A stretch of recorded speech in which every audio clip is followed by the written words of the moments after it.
Damos sequência à nossa programação com a mesa 2, A Cidade que Vive, e que nos convida a pensar a cidade como um corpo pulsante, feito de memórias, contradições, afetos e ruídos. Uma cidade que vive, que respira, que sangra e que se escreve todos os dias com os passos de quem as atravessa. Nesta conversa, temos a honra de receber 3 convidados que sabem, como poucos, ler e escrever as cidades brasileiras. Para o aplauso de vocês, quero chamar aqui para compor a mesa Eugênio Butti, jornalista e professor, um dos mais influentes pensadores da comunicação contemporânea no Brasil. Sua reflexão ética sobre a mídia e a democracia nos ajuda a compreender como a cidade fala e como ela silencia. João Paulo Cuenca, escritor e cineasta, autor de romances marcados pela estética urbana e pela investigação da identidade em tempos líquidos. Seu olhar sobre o Rio de Janeiro transborda para as outras metrópoles e para dentro de nós. E José Manuel Diogo, esse mesmo que já vos falou, curador desse encontro, escritor, consultor internacional, colunista em vários veículos em países de língua portuguesa. Com trajetória entre Portugal e Brasil, José Manuel constrói pontes culturais e literárias entre os mundos lusófonos. E hoje abre esta mesa com a palavra. Com vocês, a cidade que vive.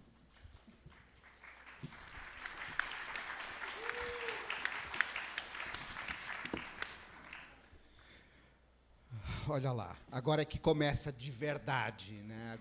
Agora é até às 18h de amanhã.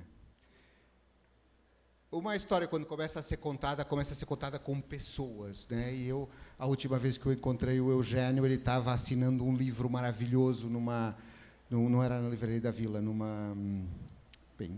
na outra, como é que chama a outra daqui? Na Travessa. Não era a feira. Não, acho que estava sendo o último livro que você lançou com trabalhos dos teus alunos. Eu juro, lá na Livraria da Vila da Lorena. Livraria da Vila da Lorena. É. E eu achei o livro genial, uma palavra por cima da palavra. O João Paulo Cuenca eu conheci em 2016 ou 2017, no Fólio, no último Fólio que eu participei na organização, numa aventura maluca em Óbidos.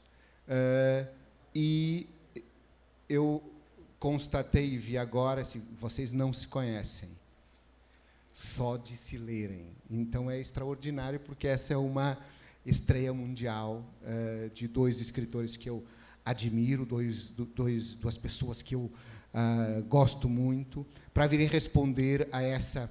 Eu gostava que vocês fossem vendo na programação, e essa primeira mesa talvez tenha mais esse introitozinho aqui, que é o mundo, desde que a gente começou até amanhã, ele vai rodar sobre o seu eixo uma volta completa, esse planeta. Então, essa virada. E a gente vai estar todos diferentes quando chegarmos no dia de amanhã, talvez um pouco mais cansados, mas muito mais felizes por dentro. Essa primeira conversa, a cidade como personagem, como linguagem e como ruído. E eu vou ler só isso, depois vou passar a palavra para a surpresa que o Eugênio tem aqui para a gente. Eu tenho que te confessar uma coisa, eu escrevi o teu nome errado e o Tom Farias falou assim, se aportuguesou, Eugênio é com um circunflexo e não com um acento agudo, como é em Portugal. Assim, vou trocar já. E assim fiz. Viva, inquieta, porosa e contraditória, a cidade não é apenas palco, a cidade é protagonista. Essa conversa, que tem esses 2 intérpretes, o Eugênio, com a sua precisão, o João Paulo, com a sua ficção afiada. Juntos eles exploram as camadas simbólicas que a gente vai ver dessa cidade. O Eugênio vai começar com essa surpresa que ele pediu agora para fazer. De silêncios, de gritos, de becos de memória. O primeiro protagonista da virada lusófona, da primeira virada literária de São Paulo, é a cidade. A palavra contigo, meu querido. Obrigado, Zé Diogo. Cuenca, que alegria, que honra estar aqui. E que alegria estar aqui na Biblioteca Mário de Andrade, tão longa história. Eu adorei ver o Guilherme falar, acho que ele não está mais aqui, mas uma figura tão vibrante, tão acesa na condução dessa instituição, isso é muito bom, dá gosto na gente. Quero cumprimentar o Tom, que faz dupla com Zé Manuel Diogo na curadoria dessa loucura que vocês estão aprontando aqui, uma virada dentro da biblioteca, e certamente isso vai gerar muita coisa muito boa, vai aproximar pessoas. Eu, de fato, pedi para fazer uma surpresa. Eu entendo a biblioteca como um local de recolhimento e um local de encontro. Pode parecer contraditória uma coisa com a outra, mas é isso. É um lugar em que se pode meditar, que se pode quase que rezar sem Deus. E um lugar onde você pode encontrar alguém que você não conhecia ainda e passa a conhecer. Isso está acontecendo agora comigo, estando ao lado do Cuenca. É uma alegria enorme. E a surpresa que eu queria fazer é um poema que certamente vocês conhecem, mas que tem tudo, amarra tudo, que passa por essa ideia maravilhosa da cidade, da virada, da literatura, da lusofonia, dos livros, que é um poema de Mário de Andrade, Quando Eu Morrer.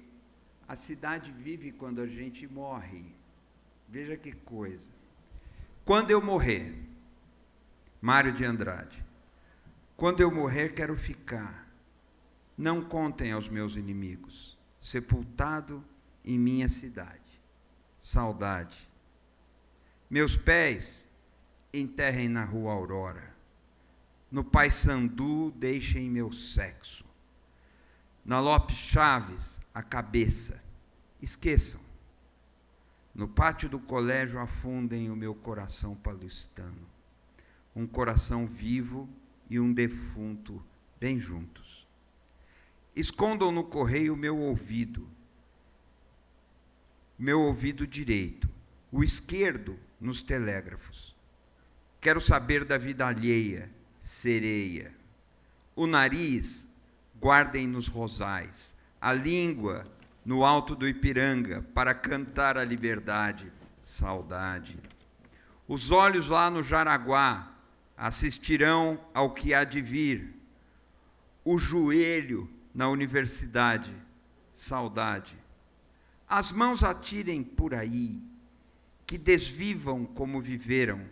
As tripas atirem para o diabo, que o espírito será de Deus.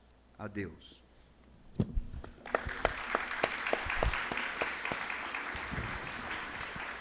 Duas notas sobre esse poema, antes de devolver o microfone.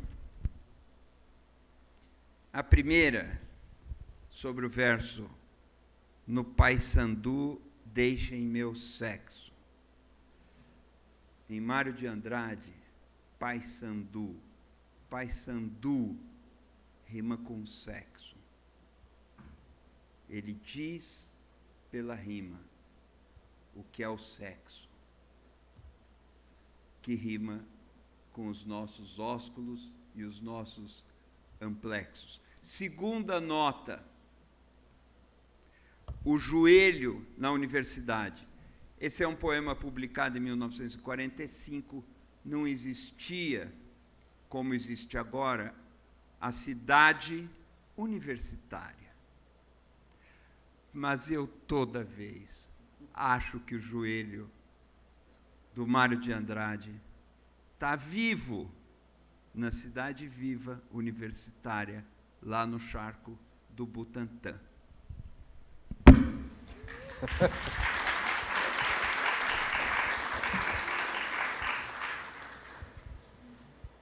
Que bom. Eu trago para essa conversa, como o Tom há pouco dizia, a gente já fez de tudo. Tema fechado, João Paulo, sem tema, sem moderador, sem conversa. Claro que alguns de nós aqui temos essa função de moderar, mas, na verdade, todo mundo é escritor em todas as mesas que vêm aqui.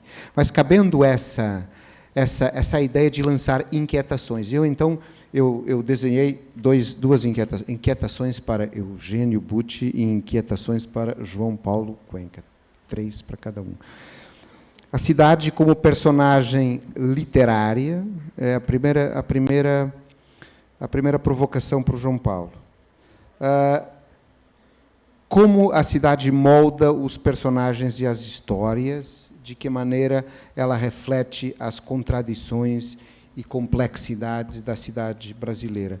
Eu descobri que Estava Morto no Rio, é um livro do João Paulo, em que o Rio ele funciona como personagem. São duas cidades gigantes, né? Mas eu fazia esse pedido para essa inquietação quando alguém olha para a necessidade de fazer uma narrativa e como é que a cidade é esse lugar, como é que a cidade vive com as personagens, ou são as personagens. Isso é uma coisa mais prática.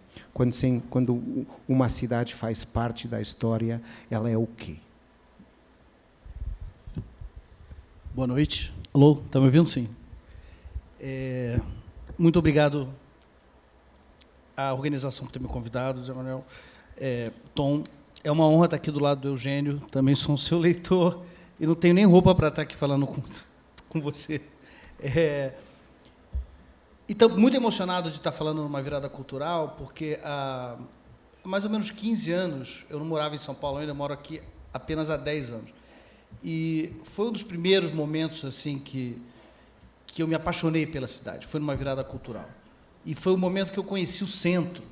Então, eu descobri o centro nessa peregrinação maluca da madrugada de uma virada, em que você esbarra com pessoas tão diferentes, escuta músicas tão diferentes, dança ritmos tão diferentes. Essa vocação de São Paulo de ser esse caldeirão de povos e de línguas foi um troço que me arrebatou. Eu fiquei maluco. E eu acho que um dos motivos pelos quais eu vim morar aqui em São Paulo foi essa primeira impressão da virada. E não existia uma coisa como uma virada literária. Então, muito obrigado pela iniciativa de fazê-la. E aqui estou, profundamente emocionado. Essa pergunta, ela é muito, enfim, ela é fácil e difícil de responder ao mesmo tempo, porque eu acredito que toda a literatura contemporânea, a literatura a partir da metade do século XIX, ela surge como resposta a isso, né? A cidade moderna, ela é uma invenção nova. A gente perde um pouco de perspectiva, né? Essa coisa que o Milton Santos dizia que é o maior aparato cultural construído pelo homem, ela é uma coisa que tem 150 anos. E a primeira dessas cidades, o lugar onde se experimentou isso, foi a Paris do Barão Haussmann, ali, na época do Napoleão III, o Segundo Império. Eles destruíram todo o centro da cidade e abriram aquelas avenidas haussmannianas e tal. Depois, metrópoles pelo mundo copiaram esse modelo, né? Depois de terremotos. Depois de terremotos, às vezes precisam de terremoto, mas com características diferentes daquela modernidade, daquele cosmopolitismo e de uma cidade que era uma cidade que estava, enfim, abrindo espaço para uma cidade industrial, capitalista e tal. E aí você tem o Baudelaire ali, como diria o Benjamin, né? O lírico no coração do capitalismo. O Baudelaire ele surge como uma espécie de termômetro e antídoto a essa inovação tão grande. Foram muitas as inovações da cidade, né? A minha literatura, eu publiquei 6 livros. Todos esses livros eles são tentativas de responder à cidade. A maior parte do meu trabalho não é escrevendo, é andando por uma cidade e tomando notas num caderninho assim. Eu gasto muito mais tempo fazendo isso, eu acho, até hoje, do que propriamente escrevendo. E gosto muito também de escrever na rua. Ali, e já escrevi muito aqui nessa biblioteca também. O que me faz ainda triplamente emocionado de estar aqui falando com vocês sobre isso. É interessante pensar que a gente está do lado da Galeria Metrópole. Esse nome é Galeria Metrópole. A galeria, ela é um dos primeiros signos da metrópole, né? Era uma novidade do luxo industrial. Essas galerias feitas de paredes de vidro e corredores de mármore, onde bens e objetos se ofereciam às pessoas, vindos do mundo inteiro. Essa quantidade de informações e de signos e de desejos de compra é uma novidade total para o ser humano. Outra novidade total para o ser humano é ficar se olhando num bonde. Hoje em dia as pessoas têm celulares para parar. Mas o Zimmel fala isso, né? O Jorge Zimmel, quando o Benjamin cita, eu acho tão engraçado isso, que ele fala que as pessoas elas estão mais acostumadas a ouvir sem ver do que a ver sem ouvir. E é muito constrangedor você ficar calado, olhando para uma pessoa. Fala lá isso de novo, porque importa falar devagar, que é para o povo ficar ciente. Ele fala que os seres humanos estão mais acostumados a ouvir sem ver do que a ver sem ouvir. Essa coisa de você ficar sentado num bonde ou num ônibus, de cara com outra pessoa em silêncio, durante, às vezes, 1 hora, era uma novidade na vida das pessoas. Elas não estavam acostumadas ao transporte público. São coisas que a gente toma como eternas, mas elas são recentes. Uma das outras coisas também que é recente e que tem a ver com a própria essência da biblioteca e dessa praça maravilhosa que a gente tem aqui do lado, a Dom José Gaspar, é o fato do espaço público virar a casa das pessoas, né? O fenômeno da rua como interior. Daqui a pouco eu chego no Flaner, né? O Flaner vê a esquina da rua como o burguês vê a sala de casa. Os outdoors vendendo coisas, né, são como quadros para ele. As cadeirinhas do café ou do boteco são como o escritório para ele. O buquinista, o cara que vende livros, a banquinha de jornal e tal, são como bibliotecas para ele, antes mesmo da invenção desses aparelhos culturais, como esse aqui que a gente está. Então, assim, essa novidade toda cria um excesso de informação. E como a gente está falando de uma cidade industrial capitalista, também cria uma imposição de uma coisificação da pessoa. Ela vê tantos produtos, tantos signos novos, ela começa a se ver também como mais um desses produtos. Ela fica coisificada. E a literatura é uma resposta também a isso. Eu queria só citar eu posso citar um parágrafo? Você leu tão bem? Eu queria tentar ler também o Baudelaire, quando ele fala sobre a multidão, ele descobrindo essa cidade pela primeira vez. A multidão, para o Flaner, é o seu domínio, como o ar é o do pássaro e o mar do peixe. Para o perfeito Flaner, por observador apaixonado, é um imenso prazer fixar residência na multiplicidade, em tudo que se agita e que se move, evanescente e infinito. Você não está em casa, mas se sente em casa em toda a parte. Você vê todo mundo, está no centro de tudo, mas permanece escondido de todos. O observador é um príncipe disfarçado que colhe prazeres em todos os lugares. O diletante da vida entra na multidão como num imenso reservatório de eletricidade.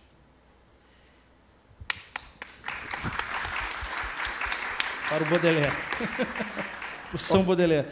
O Rio de Janeiro, para mim, o meu livro sobre o Rio de Janeiro, as crônicas que eu escrevi sobre o Rio de Janeiro, eles fazem parte dessa investigação. Eu comecei a ver muito cedo. Eu ia para o centro do Rio com 10 anos de idade, depois da escola, e ficava ali. Frequentava a Leonardo da Vinci, a galeria comercial na Avenida Rio Branco, em frente ali. E eu andava por essas ruas do centro da minha cidade, e naquela época a gente chamava de cidade, fui à cidade, como esse observador que mergulha num aquário de eletricidade. E que coisa terrível e maravilhosa são as cidades. Posso falar um pouco mais, mas eu acho que eu já falei demais também? Não Respondi falo. a sua pergunta com uma fala inicial já. Claro que não respondeu, porque era uma pergunta determinada a não ter resposta, mas eu antes de a gente ir à superindústria do imaginário, que é um livro do Eugênio, eu quero fazer uma confissão minha. Assim, eu nasci numa pequena cidade em Portugal chamada Castelo Branco. E é uma cidade que fica perto da fronteira com a Espanha, e uns 30 quilômetros em linha reta, e, claro, que por isso fica a 140 quilômetros do mar, ou seja, pertinho. Mas eu vi o mar pela primeira vez quando eu tinha 12 anos. Então, e a minha cidade era pequena. Ela ainda hoje tem 60 mil habitantes, e é capital de distrito, que é uma espécie de província em Portugal. Depois eu fui morar em Lisboa, e eu, quando eu saio de Castelo Branco, eu vou estudar em Coimbra. E Coimbra, que é uma cidade um pouquinho maior, me parecia uma cidade gigante, com transportes públicos, né, que Castelo Branco não tinha, com bonde, com carro elétrico, e tinha uma noção de que eu vim para uma cidade grande. Depois, os meus olhos se habituaram à cidade grande e eu estudei lá, tive filhos lá e fui morar em Lisboa mais tarde. E Lisboa me parecia o centro do mundo. Porque tinha aeroporto, porque tinha gente, porque se falava inglês na rua. E era tudo isso uma novidade. E um dia, muitos anos depois, eu vim a São Paulo pela primeira vez em 2009, muito tempo depois. Aliás, eu visitei todos os países de língua oficial portuguesa, menos Timor-Leste, que eu nunca fui, antes de vir no Brasil. E isso é uma longa história que eu já ensaiei contar outras vezes, mas voltando a São Paulo. E eu chego a São Paulo, a megalópole, a cidade maior do que Portugal inteiro, a cidade onde eu, para mudar de vida, subo 3 andares, descobrir, olhando para trás, como a minha cidade de Castelo Branco era grande, como a minha Coimbra era imensa, como Lisboa é desejável e me dá alegrias, e como São Paulo é esse lugar extraordinário, que, como outras cidades se especializaram em recursos, em vista, em paisagem, em beleza, São Paulo se especializou em pessoas. Essa é a cidade onde as pessoas fazem a cidade, onde a beleza, e beleza no sentido mais lato, é a alma dessa cidade. Por isso eu escolhi, depois desse périplo, por essas cidades que amo todas, de escolher morar aqui. É verdade, eu hoje tenho até uma carteirinha de residente. Eu decidi, vou querer morar em São Paulo, talvez para iniciar a minha virada no sentido inverso. Acho que estou no meio-dia. Eugênio, desculpem, mas eu sou tão apaixonado por São Paulo que é uma coisa extraordinária poder estar aqui. Essa cidade de São Paulo, ela é, ao mesmo tempo, viável e bela, mas ruidosa e extravagante. Que conselho você daria a alguém que vem para sobreviver e para ser feliz numa cidade como essa, São Paulo?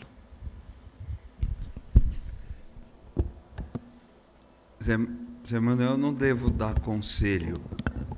Eu Venda, então. Não saberia dá-los. Não saberia como fazê-lo. Mas eu posso tentar pensar em cima. Isso eu posso fazer. Porque eu vi você e porque eu vi você lendo Baudelaire, do Flaner, do Benjamin, que tem algo que talvez seja um princípio de resposta,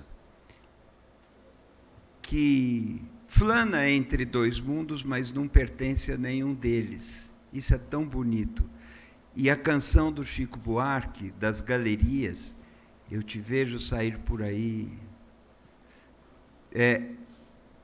canta exatamente a vida da cidade de reflexos, de imagens que não se prendem e que não se podem pegar com a mão. Eu adoro essa letra e eu sempre penso nessa letra como uma ilustração, fora Baudelaire, do Flaner, do Benjamin, e isso me ajuda um pouco, estar entre dois mundos. Por fim, eu pego o que Zé Manuel falou, da cidade de origem, e por aí eu posso começar a pensar na cidade. Cidade de origem versus a cidade grande. Eu nasci numa cidade pequena, e isso é fundamental para eu poder dizer da minha sensação de cidade.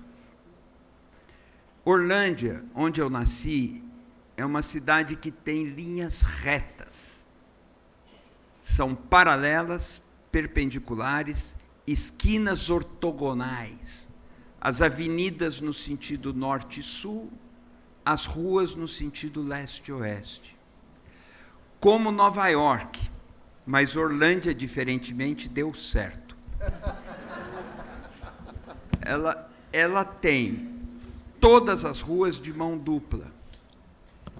Eram ruas ortogonais de paralelepípedo. Até que um prefeito que morava em frente da minha casa, um grande professor de português, mandou asfaltar. Eu, se fosse prefeito de Orlândia, arrancaria todo o asfalto, as ruas voltariam a ser de paralelepípedo, que é a ilustração concentrada do que são aquelas ruas.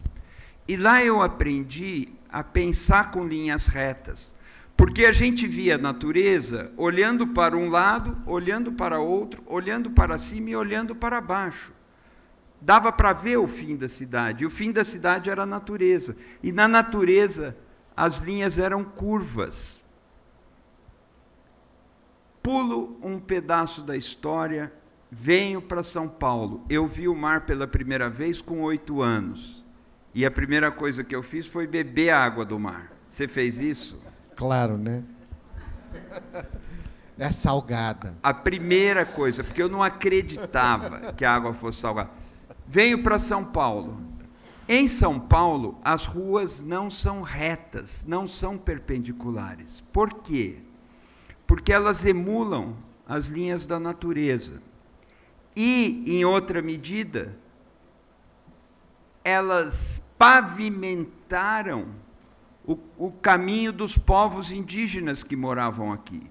Veja que coisa, meu irmão, Ângelo Butti, fez uma tese de doutorado sobre São Paulo, e entre as coisas que ele mostra, é que São Paulo era uma metrópole antes da chegada dos portugueses. Aqui se falavam várias línguas. O caminho do Piabiru vai para Uruguai, e era uma estrada movimentadíssima, a pé. Portanto, eu não posso pensar com conceitos ortogonais em São Paulo. Isso virou de ponta cabeça a minha concepção de mundo. As linhas da cidade bruta, violenta, cheia de ruídos, eram mais próximas das linhas da natureza que a minha cidade natal, uma Nova York que deu certo. Agora, veja que coisa. Em São Paulo, eu tive 2 visões de cidade importantes. Uma é a cidade universitária, porque eu vim aqui para estudar na USP, era maior do que Orlândia.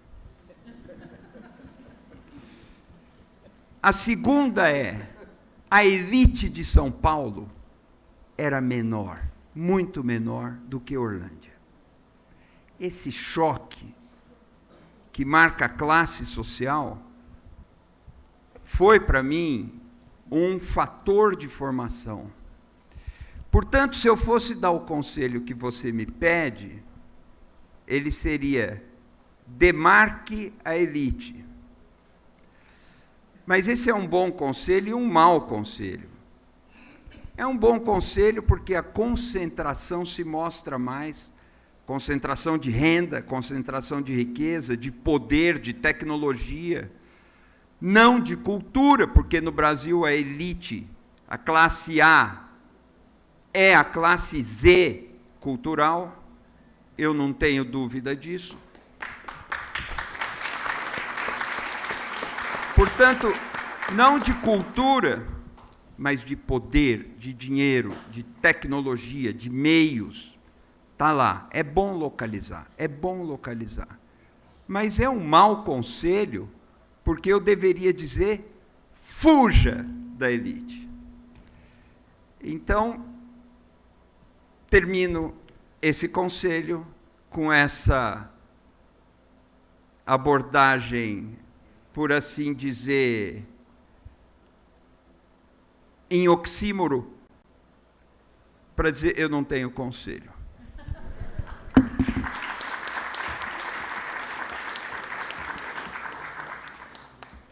Eu lembro, quando os meus patrícios lá de Portugal me perguntam, aí como é que é essa coisa tão grande?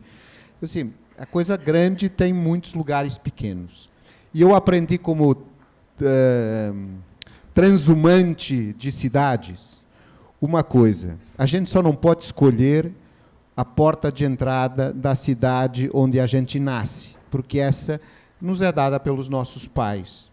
Agora, quando a gente muda de cidade, e eu mudei para Coimbra, mas para estudar, depois mudei para Lisboa para ir trabalhar, e depois mudei para vir trabalhar também, mas por paixão, mas a cada mudança, eu podia escolher a porta por onde entrava. E você fala isso das elites, é extraordinário, porque é exatamente isso. Eu tenho, nos muitos amigos que tenho em São Paulo, e que sou um estrangeiro que faz amigos em São Paulo, de encontrar gente que nunca se falou na vida. Alguns estão até aqui na sala. Eles vivem em mundos muito ricos, complexos, em ecossistemas complexos de universitários, de trabalho, de negócios, e não falam uns com os outros. Então, as cidades gigantes têm isso. O povo do SESC e o povo do SESI não falam um com o outro. O povo da Unesp e o povo da USP têm dificuldades. O Tomi Otaki e o Itaú Cultural nem sempre estão juntos. Então, isso faz com que não exista só uma cidade, existam muitas cidades, mas numa tessitura, isso também existe em Coimbra, por exemplo. Em Coimbra há dois polos, a cidade e a universidade. E os dois o que é que fazem? A mesma coisa, com os olhos e facas, olhos cravados na testa e facas cravadas nas costas um dos outros. Aqui, em cidades muito grandes, isso tem uma tendência para acontecer menos, então faz com que a cidade seja muito mais vibrante e muito mais extraordinária do ponto de vista desses acessos, dessas portas de entrada. João Paulo, você mudou do Rio para aqui. E eu hoje tenho como consciência na vida que todo o tempo que a gente passa longe do Rio é tempo perdido, no sentido da alegria que o Rio pode trazer para a gente. Mas também, pegando nos conselhos impossíveis do Eugênio, também eu nunca consegui trabalhar no Rio, porque é, ao mesmo tempo, tão maravilhoso quanto impossível. Como é que esse cidadão carioca tem saudades do Rio de Janeiro?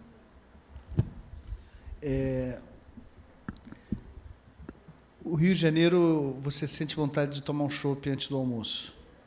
Todos os dias. Pelo menos eu sinto. Talvez por isso eu tenha ido embora.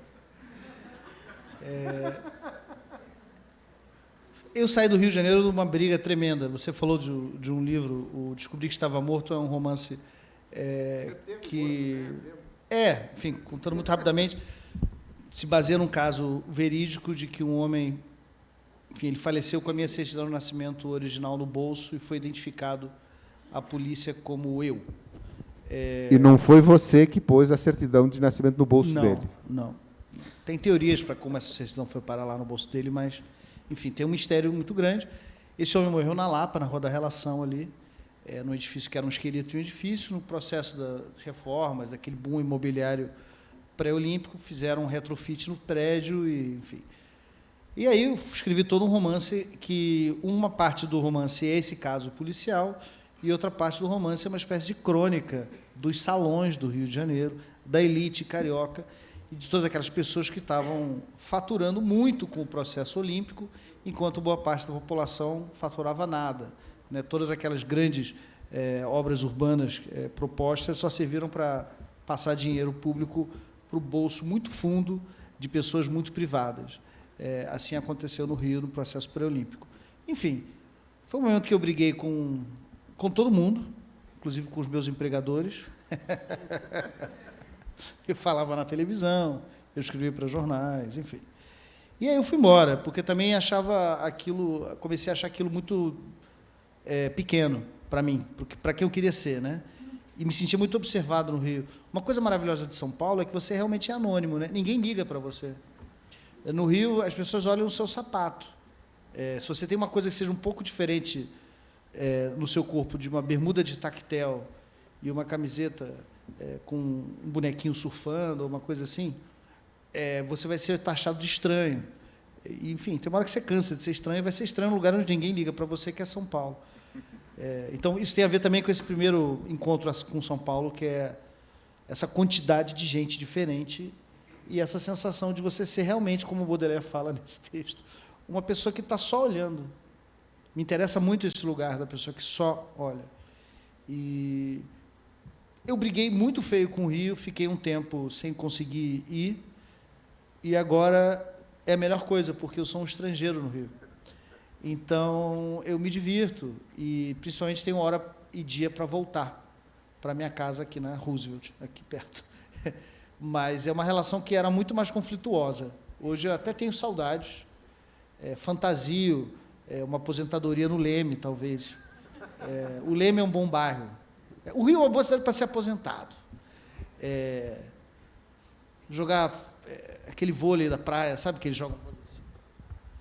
Sair de casa com uma sunga e um chinelo e uma nota de R$50 aqui.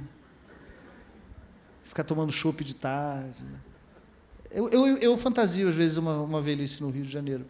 Mas eu espero sobreviver a mim mesmo pelos próximos 20 anos, e aí talvez... Tem que ter dinheiro para morar no Rio também, né? Que está cada vez... O Tom sabe, mora lá, né? Você está aqui, né? Você veio. Outro que veio. Não dá, cara. Está muito caro. O aluguel é muito caro. Até o show. É isso. Tive saudades. Agora, vejo coisas na internet sobre o Rio de Janeiro e me dá uma ternura tremenda. Tem amores que você precisa se separar deles para... Eu sou muito amigo de várias ex-namoradas, de várias ex-mulheres. Todos os amores. Melhora tanto a relação quando termina.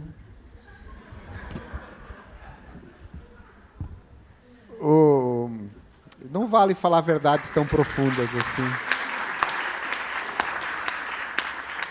Há uma música, há um poeta português, que era um cantor também, que chamava Antônio Variações, um grande poeta popular, sem escolaridade, era cabeleireiro, e ele tem uma música sobre essa inquietação de estar... se eu fosse como Guilherme afinadinho, eu até cantava, mas não me atrevo. E a cidade, ela nos empresta, Eugênio, ela nos traz presentes. Eu vou te pôr outra vez naquela situação de que o bom e o mal são sempre a mesma coisa. Mas são, não é? O bom e o mal é sempre a mesma coisa. Os filhos é a melhor coisa do mundo e a pior coisa do mundo, né? Os amigos, a melhor e o pior. E a nossa cidade, assim, São Paulo também é a pior coisa do mundo? É difícil, né? Eu acho que é.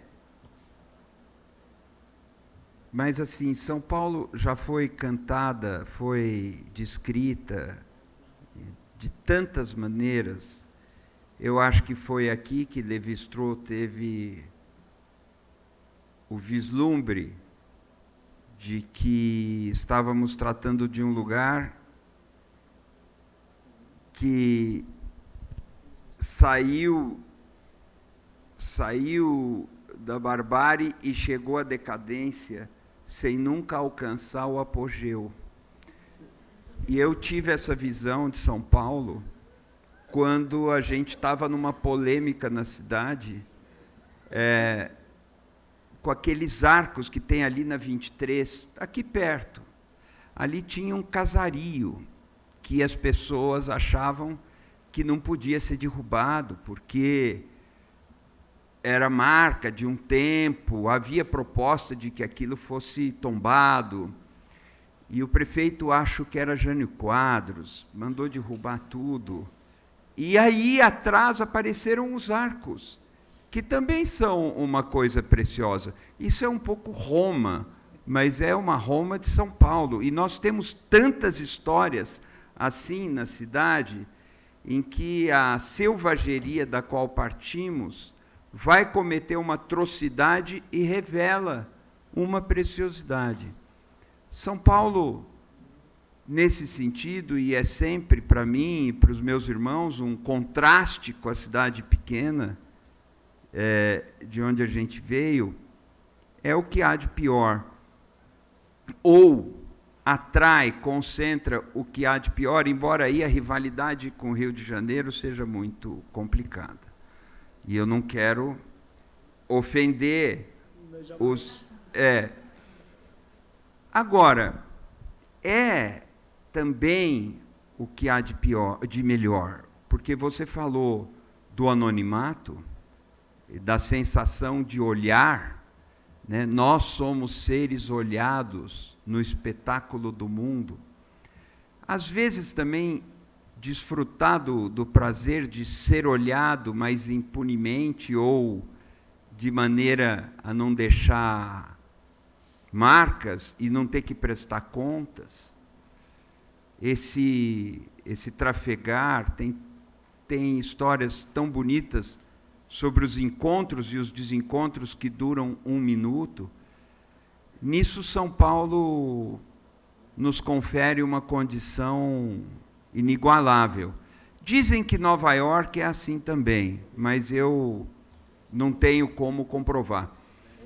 Mas eu acho, sim, Zé Manuel, que há algo de perverso, há algo de brutal. A história de que ninguém está prestando atenção também é uma história de ninguém ter compaixão, ninguém ter sentimento, e isso é o que me leva a dizer que a classe econômica, quando é classe A, é classe Z cultural, porque a ela falta não exatamente informação, mas falta sensibilidade, o sentir se perde. Então, nisso, São Paulo é brutal e abre caminhos para fazer esse encontro que vocês estão promovendo aqui. Isso aqui só seria possível numa cidade como essa. A virada só vira o que vira porque nós estamos numa cidade como essa. As soluções que aparecem de forma surpreendente têm a ver com as dimensões e com a escala apavorante, mas ao mesmo tempo libertadora, que só uma cidade como essa tem. E eu lembro a música do Criolo, né?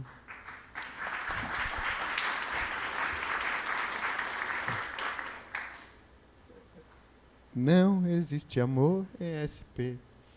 Eu estava na pandemia e eu escrevia na Isto É, na altura. Parece que a Isto É desapareceu, entretanto. Está bem diferente. E eu escrevi eu estava com saudades de São Paulo na altura, porque eu estava fechado em Coimbra e não havia nada, e os meus amigos tinham ficado aqui. E eu escrevi um texto que chama Só Existe Amor em SP. E ouvir falar da brutalidade, como você falou agora, que ao mesmo tempo ela não há nenhuma, como a bruta natura de que falava o Caetano na sua música. As pessoas que eu estou aqui de frente, vocês não estão, vocês estão olhando para nós, mas daquela janelinha já passou tanta gente enquanto a gente está aqui falando. E isso só podia acontecer aqui. E eu olho para o meu compadre Tom Farias e penso, cara, a gente acertou. Isso estava precisando de uma virada aqui, porque aqui cabe a virada como não cabe em mais lugar nenhum do mundo. Então, é uma grande alegria estar vendo vocês aí desse lado, fazendo sentir a gente que tem gente lá em cima já, não sabia. Que é esse lugar de encontro, ele existe. E ele existiria no teu Rio de Janeiro, noutra cidade que você já tenha estado, ou nós estamos só sendo presumidos e realmente isso existe em toda parte? Existe em toda parte, né? Existe com características diferentes. Eu não consigo imaginar uma coisa como uma virada no Rio de Janeiro, mas eu consigo imaginar o carnaval de rua que se articula de uma forma que em São Paulo não é exatamente igual. Então, assim, as cidades também elas modulam os diálogos, elas modulam as interseções, né? As vidas das pessoas que se cruzam. Eu queria complementar um pouco a ideia da destruição também, que isso me fascina. Quando você estava falando da coisa de uma Roma tão precária, né, e com uma história tão arquitetônica, tão pequena ali naqueles arcos, né? Essa coisa que o Barão Haussmann faz lá em Paris, o Pereira Passos fez no Rio de Janeiro 50 anos depois, um pouco mais, na verdade. Ele demoliu todo o casario do Centro Histórico do Rio e abriu a Avenida Central, que depois viraria a Avenida Rio Branco. Nessa Avenida Central, ele levantou palácios e edifícios de inspiração francesa, virou uma mini Paris ali. O resquício disso hoje em dia que vocês podem imaginar é a Cinelândia, né? Todos aqueles prédios lindíssimos foram completamente demolidos, a avenida mudou de nome. Então você tem, num espaço de 50, 60 anos, um casario original, uma simulação de Paris, a demolição dessa simulação de Paris e arranha-céus horrorosos na época da ditadura militar que subiram. Ali do lado, Praça 11, foi derrubada o berço do samba, o local de nascimento na minha opinião, a expressão musical mais importante do nosso país, foi completamente destruído para abrir aquela avenida fascista horrorosa, a Avenida Presidente Vargas, no Rio de Janeiro. O ponto de fundação da cidade do Rio de Janeiro, que era o Morro do Castelo, tinha um convento jesuítico no topo do Morro do Castelo, um patrimônio histórico, cultural da cidade, moravam 5.000 pessoas ali em cima, foi completamente demolido para abrir espaço a 1º de março, no contexto da grande exposição internacional do Rio de Janeiro de 22. Isso tudo eu estou falando porque tem a ver com o tema da literatura. Eu acho que a crônica, ela fincou raiz, essa coisa que o Antônio Cândido depois chamou de literatura ao rés do chão, né? Ela finca a raiz de uma maneira muito própria no Brasil, porque ela é uma espécie de testemunho desse desaparecimento. As paisagens no Brasil, os bares, os cinemas, os cafés, as livrarias, os marcos arquitetônicos, eles se vão. Essa Paris do Haussmann é igual. Você vai lá em Paris, é a mesma esquina. Está tudo igualzinho. Né? Muda o comércio embaixo, mas é o mesmo prédio. As cidades brasileiras, e o Rio de Janeiro talvez seja o exemplo mais simbólico disso, elas se destroem e se constroem no mesmo lugar. É como se fossem máquinas de autodemolição contínuas. E a literatura, muitas vezes, ela capta esse som. Por isso, talvez, que no Brasil, a crônica e essa ideia do flaner, do escritor, que caminha pelas ruas e que registra aquilo, as conversas de esquina, os ambientes, entre os cruzamentos na cidade, é tão forte no Brasil, porque é uma espécie de antídoto. O Ivan Lessa, uma vez, escreveu isso numa crônica, né? A gente é pródigo na crônica porque a gente tem a dimensão da violência e da velocidade com que as coisas e as pessoas se vão.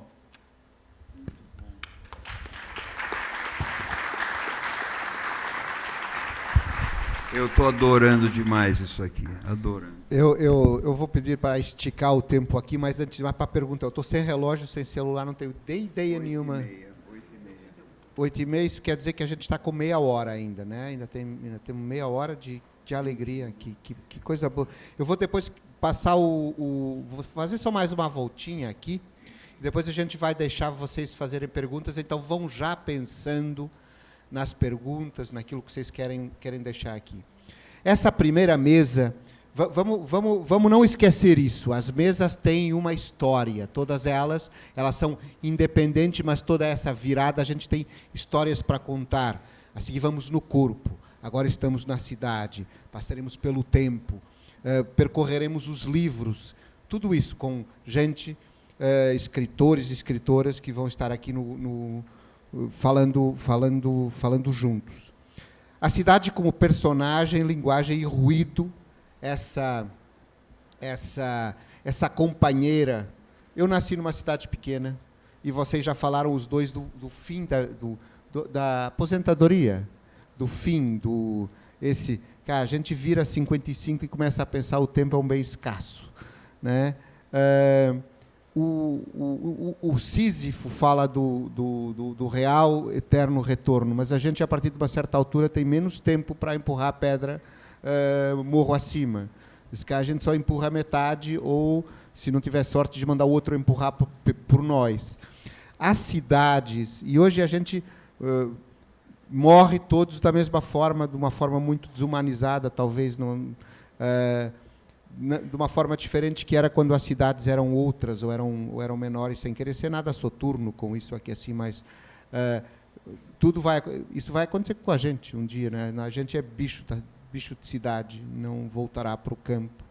A cidade, ela é um bom lugar para o fim, Eugênio.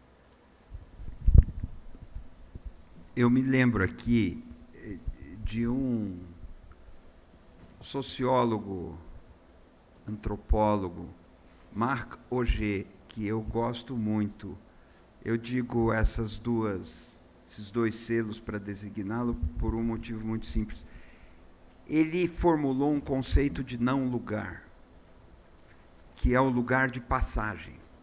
E ele dá o exemplo do aeroporto, dá o exemplo das maternidades, onde eu me lembro quando eu cheguei, quando nasceu nosso primeiro filho, Mário, e eu não resisti, não conhecia Marc Augé, mas cheguei na portaria, falei, aqui é uma maternidade? A mulher falou, eu queria um filho, por favor. E aí, porque a gente vai passar por ali, os lugares de velório são não lugares. E nos nossos trópicos, isso se intensificou, essa velocidade, a violência, duas palavras que você usou, se intensificam de uma tal forma que o processo de destruição é quase que irrefreável e talvez até necessário, o que é uma ilusão da prepotência, porque a destruição não é necessária, mas é assim que a gente ficou. Eu queria fazer aqui uma digressão, e aí me vem à cabeça, quem falava que fazia digressão era Fulvio Abramo, e a figura dele me vem à cabeça, porque ele me contou, para mim e para os meus colegas no Largo de São Francisco, nós o chamamos para ir lá conversar conosco, ele me contou da greve de 1917 em São Paulo, greve dos motorneiros, muitos anarquistas, italianos. São Paulo tinha 5 ou 6 jornais em italiano, tinha jornais em outras línguas também. E eu queria fazer uma digressão para as multidões, que é um personagem que já apareceu aqui. A cidade propicia as multidões. Mas as multidões, como nós as conhecemos, elas têm andado iracundas ou mesmo fanatizadas, e eu tenho entendido que o fanatismo é a morte da política. Elas têm estado fanatizadas, e me chama a atenção que João Paulo, quando escreve, acho que na 451 ou na Piauí, o texto, nessas duas revistas, provavelmente você comentou isso, quando você é alvo de 140 processos, por causa de uma frase, você usa um termo que é fascismo. Você fala dos fascistas, que vem com ódio em cima, acusando você de ter feito o discurso de ódio. Isso se aproxima um pouco das multidões. As multidões na Alemanha, as multidões em Roma, fizeram o que fizeram nos anos 20 e nos anos 30, principalmente, consagrando o totalitarismo. Na Itália, um pouco mais, para usar o termo de Hannah Arendt, uma ditadura ordinária. Mas na Alemanha, o totalitarismo. E a gente vê esse fator das multidões, geradas pelas grandes cidades, como que repetindo esse filme com tintas mais ácidas, mais corrosivas. Então,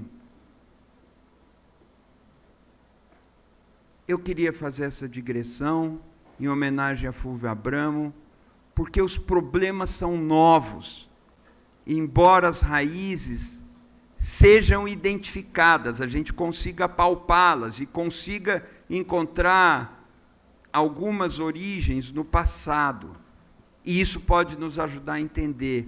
Mas essa contradição entre o que é sublime e o que é intragável, numa cidade como a nossa, ela apareceu já muitas vezes na obra de Mário de Andrade, que faz a Líria Paulistana, faz a Pauliceia Desvairada, tantas coisas, aparece no Caetano, no Sampa do Caetano, que pega, entre outras coisas, essa contradição, aparece no Premeditando Brecht. Tantas inteligências sensíveis cantaram ou retrataram, de alguma maneira, essa tensão entre, aqui, para repetir as palavras, o que é sublime e o que é intragável, que nós temos que encarar de novo essa mesma questão num ciclo que completa num giro da Terra junto com o giro da cidade, numa virada da Terra junto com a virada da cidade e junto com a virada da biblioteca, para ver se surgem possibilidades diferentes de pensar sobre isso.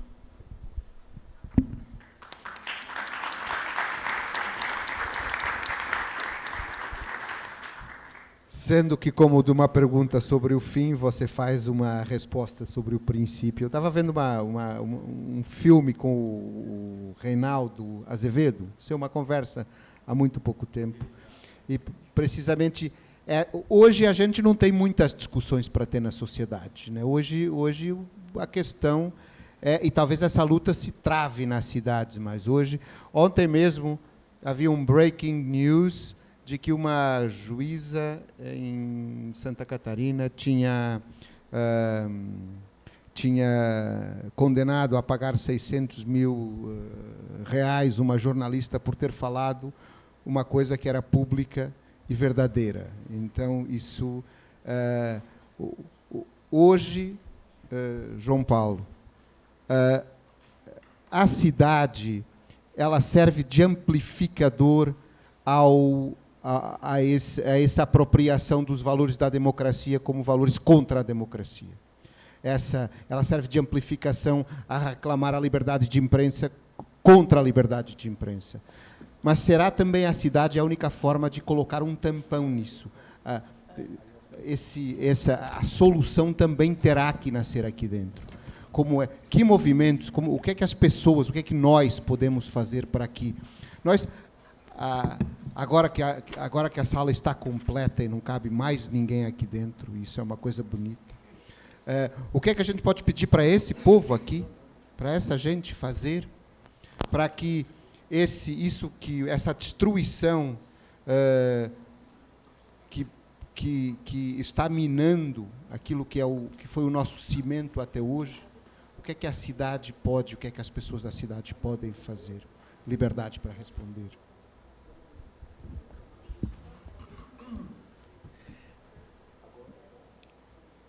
a cidade, ela, muitas vezes, no seu traçado das ruas, no seu tecido urbano, ela organicamente encontra soluções para problemas e questões que o governo muitas vezes não consegue solucionar. Nós aqui no Brasil talvez tenhamos o exemplo mais cristalino disso, que é a existência das comunidades periféricas e das favelas no país. O Brasil tem um problema habitacional. O Brasil tem um problema de distribuição de renda. As pessoas se organizaram, encontraram uma solução para esse problema, para ter um teto onde viver. O que o governo faz? O governo marginaliza esses lugares, o governo age... Estamos vendo agora o que está acontecendo na favela do Moinho. Eu estava falando aqui do Bota Abaixo, do Pereira Passos, da demolição do Morro do Castelo, coisas históricas do Rio de Janeiro. Está acontecendo agora, nesse momento, lá. Então, eu acho que as pessoas elas têm que abraçar esses lugares, abraçar essas soluções e lutar por elas. E isso não se faz só na internet. Principalmente isso se faz na rua, nas bases. Eu acho que falta circulação. Em São Paulo, falta circulação. As pessoas não circulam. O Zé Manuel estava falando que as pessoas da Unifesp não falam com as pessoas da USP e as pessoas de tal lugar. As pessoas de Santa Cília, elas não pegam trem da SUPTM para ir num... Sei lá, não precisa nem fazer uma coisa muito assim... Vai ver uma música, vai num baile, vai dar uma girada pela cidade. Então, assim, é uma cidade que eu acho que eu sinto um pouco de falta, e eu falo disso das pessoas que eu conheço, às vezes até de mim mesmo, da cidade se circular, se conhecer melhor e abraçar esses lugares. Assim, eu acho que eu não tenho mais espaço na imprensa, porque eu falei tanta coisa, e às vezes conto os meus próprios patrões que me tiraram, ainda mais depois do que aconteceu em 2020. Agora, se eu tivesse ainda, eu estaria escrevendo sobre o que está acontecendo no Moinho agora. Eu acho que a gente tem que falar sobre o Moinho. Tem que falar sobre como o governo aponta uma arma para uma solução. As pessoas estão trabalhando o que o governo devia estar trabalhando. Elas pegaram na mão delas o problema e elas encontraram uma solução.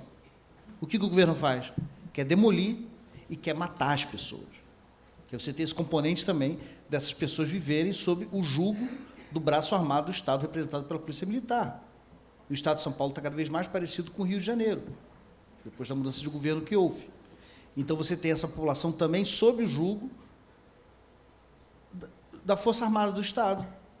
No momento, a gente não pode dizer que o Brasil é um país plenamente democrático, quando você tem agentes da lei chutando a porta da casa das pessoas, esculhambando as pessoas e matando crianças em Santos, em Guarujá, ou nas comunidades aqui de São Paulo. Isso não é democracia. Então, o Estado Democrático de Direito, ele não foi democratizado. Tem democracia para mim, que sou branco, e que moro aqui no centro, meu prédio tem um porteiro. Eu vivo num Estado mais ou menos democrático. Eu acho que talvez mais da metade do Brasil não viva. Então, assim, pensar a cidade e pensar as ruas da cidade, as esquinas da cidade, como uma solução, os problemas como solução. A gente está falando aqui de cidade, e, para mim, isso é uma coisa que tinha que estar clara para todo mundo, nessa sala e fora dela. A favela é solução, não é problema. A gente tem que abraçar e fazer aquilo ficar um pouco melhor, mas é solução. Onde não tem política pública, as pessoas foram lá e fizeram. E se você reparar bem, eu já subi em cada pirambeira, no Rio de Janeiro principalmente, e que você está nos lugares, Eugênio, que assim, é uma laje em cima da outra laje, em cima da outra laje, aí tem um negócio, aí tem um corredorzinho e tal. Não cai. Não cai. Eles conseguiram umas coisas de engenharia ali.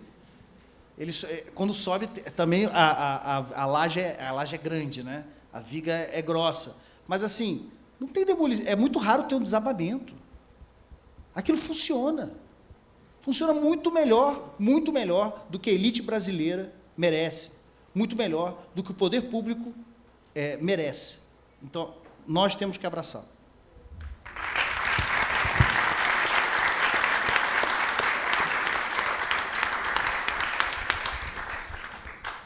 com muito risco de serem 2 ou 3 perguntas, a gente tem 10 minutinhos, 15 minutos, vamos, para manter o ritmo, porque elas às vezes não vão parar, elas vão continuar até amanhã, isso até às 6 da tarde.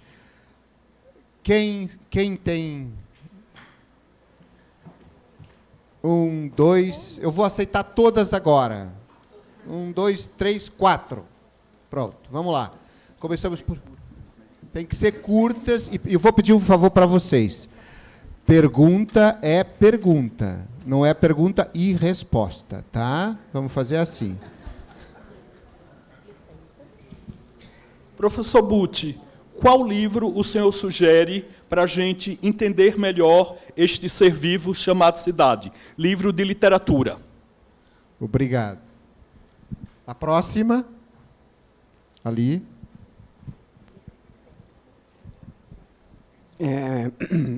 O senhor falou, professor... É para quem a pergunta? Pode ser para o Butti. O senhor falou sobre não lugares. Eu sou de Itaquera, morei muito tempo em Guaianazes, hoje venho para o centro e sempre vim com a minha mãe, então o centro sempre foi um lugar também de turismo. Mas para as pessoas próximas a mim, o centro é um lugar de trabalho. Então, muitas vezes, vir para um centro para diversão não é lazer, pois o centro é trabalho. Então, como que a gente pode trazer essa população que hoje vem trabalhar no centro para tornar o centro um lugar de convívio, um lugar fora das paredes, por exemplo, da periferia? O senhor citou o crioulo, que não existe amor em SP, Racionais tem da ponte para cá. Então, como que a gente pode fazer o centro virar um lugar de convívio no que a gente acha que é uma metrópole? Vamos segurar as outras duas, porque essas já tem que falar. Vamos. Eu estendo a pergunta aos dois, né? Não vale a pena uma pergunta tão boa ser só feita para o Eugênio, para o João Paulo também. Olha, eu adorei a sua pergunta, adorei as duas perguntas, e eu sou um pouco cerimonioso. Eu não tenho conhecimento para indicar um livro que nos explique a cidade. Teria muita coisa. Nessas horas me dá a saudade do meu irmão, que passou agora 4 meses no MIT, está voltando, está pegando esse negócio que está acontecendo com as universidades lá nos Estados Unidos. Está lá e ele saberia dizer alguma coisa mais assim. Mas, como eu falei no Mário de Andrade, eu penso no Mário de Andrade, penso no Oswald de Andrade também, embora eles tenham se estranhado. Esses dois, eles pegaram uma descoberta de uma cidade de uma maneira que essa descoberta mudou a poesia. Então, aquilo a antropofagia do Oswald não seria possível ser pensada sem São Paulo e tantas outras coisas. E a coisa toda do Mário, e que eu até li um poema aqui. Então, isso é a minha dica, tá? Mas não é uma boa dica, é o que vem agora. Você é sempre o mesmo. Nunca é bom, mas não é bom, sempre igual. Eu sou assim. Sobre como tornar São Paulo mais humano, de novo, eu penso em pessoas que estão trabalhando sobre isso. Tem um vereador em São Paulo, Nabil Bonduque, professor da FAO, um nome essencial para entendermos o que é a virada. Então, com esse nome, eu indicaria um caminho para essa resposta, sabe? Nabil Bonduque, professor Nabil Bonduque, vereador Nabil Bonduque. Tem muito acúmulo sobre isso. É gente que estudou, pesquisou, e no caso dele, desenvolveu, implementou tanta coisa com plano diretor, e existem soluções muito interessantes para o centro. Eu tive 2 grandes amigos. O professor Gofredo Teles Júnior morava aqui na São Luís. Ele e Maria Eugênia tinham dois andares. João Batista Breda morava um pouquinho para lá, no centro aqui. Tanta gente que eu gostaria de invocar para me ajudar a responder. Às vezes aparecem e me ajudam, falam aqui, mas eu acho isso. Dá uma olhada em Nabil Bonduque. João Paulo, um livro e uma solução. Vai, 1 minuto. Como diriam os portugueses, foda-se. Mais nada. O livro, eu poderia recomendar o Alma Encantadora das Ruas, do João do Rio, maravilhoso. E as crônicas também de outro carioca genial, Lima Barreto. O que estava acontecendo, eles antípodas, né? Um odiava o outro, mas muito interessante. Respondendo muito rápido. Sobre o centro, eu acho que está em curso um projeto duplo, primeiro de abandonar e deixar a coisa virar, para depois fazer algum tipo de parceria público-privada e botar uma empresa para administrar o centro. Essa é a minha teoria. Isso explica algumas coisas que estão acontecendo. Eu acho que, assim, equipamento cultural pode ter mais, deveria ter mais, coisas mais inclusivas, mas eu acho que tem que ter um espalhamento também. Eu acho que as pessoas não precisam ter que vir ao centro para consumir cultura, para ver teatro, para ouvir música, para estar numa praça, entendeu? A cidade também ela tem que oferecer isso para as pessoas, sem que elas precisem vir ao centro para isso. É a minha opinião. Mas muito rapidamente também. Foi bem. Foi um bom foda-se. Temos mais 2 perguntas aí que subsistem ainda. 1, 2, temos muitas. Vamos lá. Aqui, lá em aquele. Seu nome? Lá embaixo, de azul, por favor.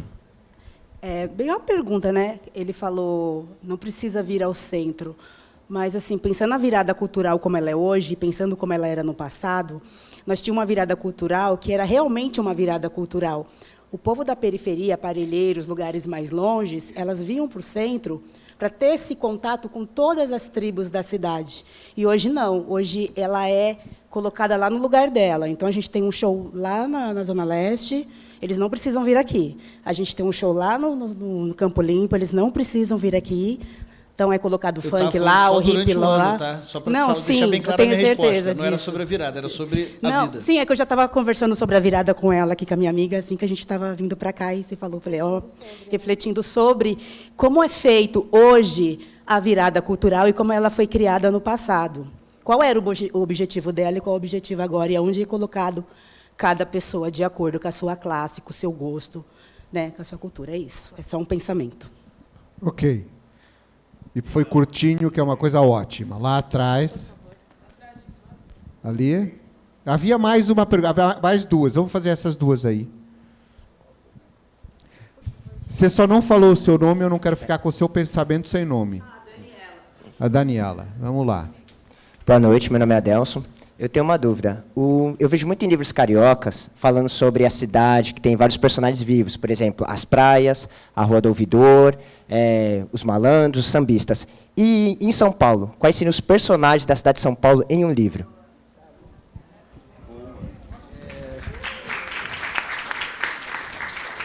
Bem, antes de tudo, eu queria dizer que eu concordo com a Daniela. Concordo com o que você falou. Olha, eu moro na Roosevelt. Tem um personagem maravilhoso que está sempre ali na Roosevelt, de dia, que é um Zé Pilintra. Que é uma figura que eu vejo na Lapa, ali tem até virou uma coisa que é o Santuário Zé Pilintra, mas agora tem aqui em São Paulo.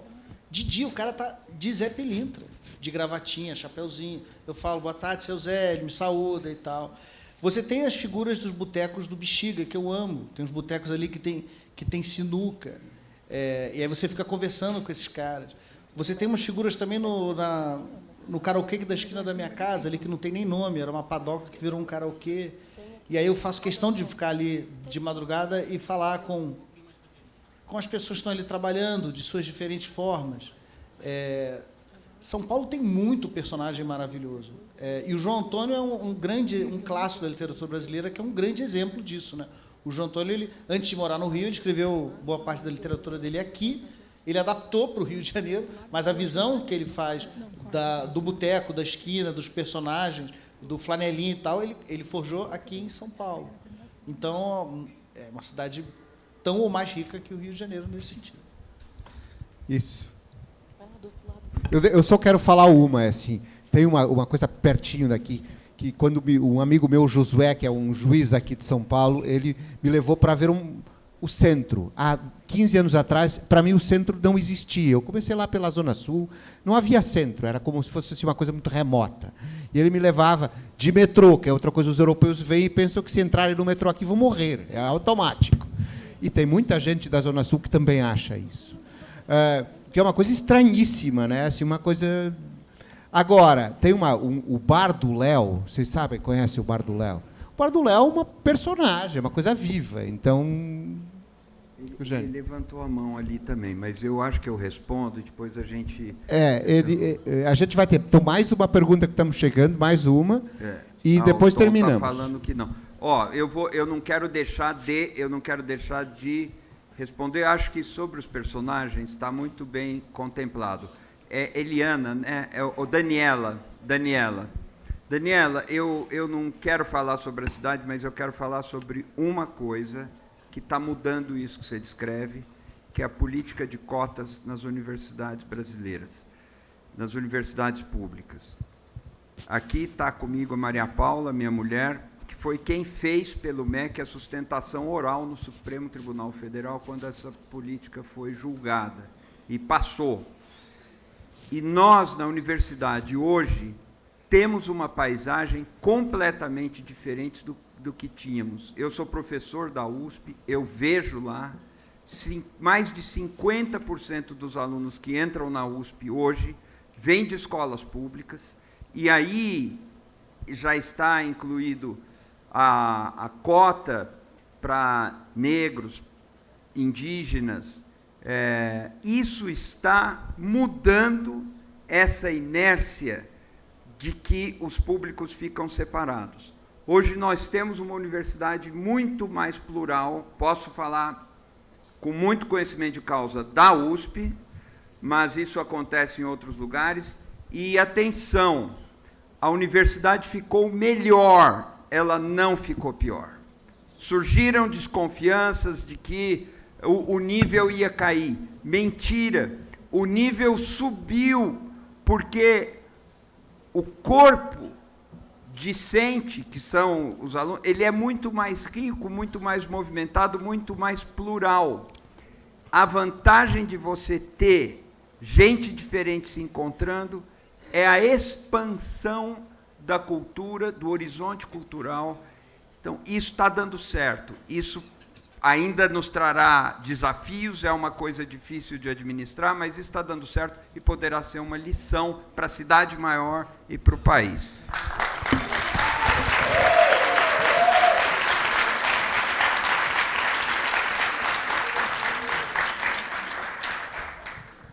Trinta segundos. Foda-se. Você quer? 30 segundos só para dizer tchau e deixar um pensamento último. Já não vamos ter mais perguntas. Não tem mais pensamento. Curtam a virada. É um privilégio estar aqui com vocês. Muito obrigado pela presença, pelo convite. Que maravilha. Gente.